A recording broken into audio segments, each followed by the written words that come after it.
Our group problem is that some places there are no corner flags and grasses. Some people choose wrappers of chocolates and etc. Our some solutions we have found that we can put some corner flags. We don't need to buy corner flags. We can make the corner flags by PVC pipes, etc., which will not break easily. And for solution for the wrappers and all, we will request principal man to allow us to put 4 sensors in the 4 corners so we can prevent throwing wrappers. If anybody throws wrapper, it will give signal to principal ma'am and he will get punishment.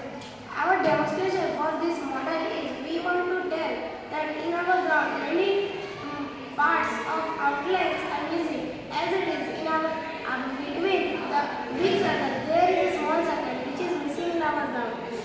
Before the penalty area there is one more circle that is also missing, and the net is also not there in our ground. For the corner flags we have told, but the corner flags whenever we put before some months school has put some corner flags but they have broken.